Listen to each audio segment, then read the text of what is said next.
So Paul and Michelle, they had a business in Standish, Michigan.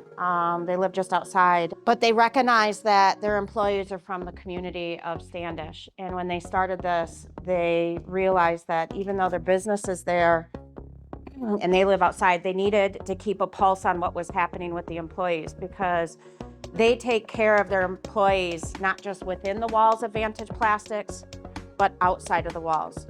We empower families, we empower people, we empower families, and we're empowering the community. So like Paul and I constantly tell in many stories is that we would like to give a hand up, not a handout. And that's what we do through the WELL outreach. So the WELL started off doing some hard skills trainings to help individuals become more employable. So one of the things that we bring in is mental health first aid. To recognize your coworkers, to see what they're struggling and recognize that they're going through a lot with their families. And it's not just about the employee working on the assembly line, it's about what they're feeling at home, because we all know that good employees that are healthy make good employees that are going to stay and be loyal. And then you're also going to directly see that in your safety numbers too. The WELL outreach does a lot of community events. We support families, connecting them to community-based organizations, so your CBOs. Paul empowers me to go out and find out where the gaps are with employees. What are they not getting met out in the community? Where are the families struggling? So we know a lot of the social determinants of health right now are food and transportation.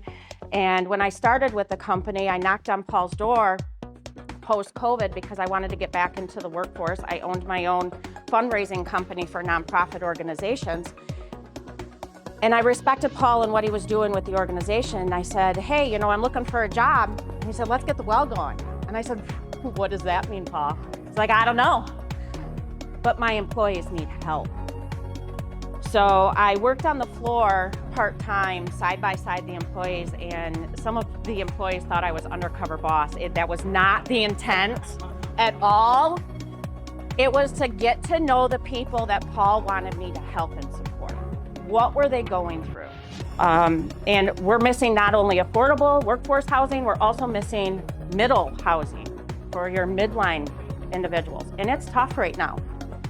Aranac County, one of the statistics that really hit home for me was that we have the highest rate of homeless children in Aranac County. That's not number, this is rate, so per population. What the heck is happening in our community?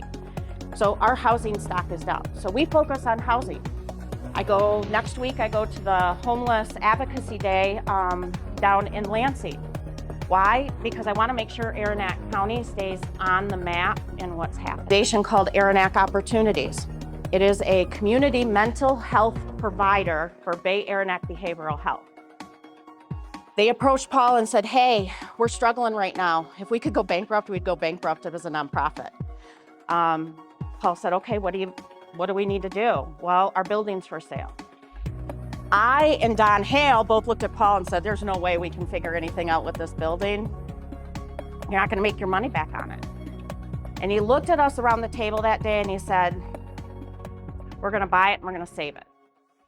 We're gonna help Aranac Opportunities, we're gonna help keep them in existence.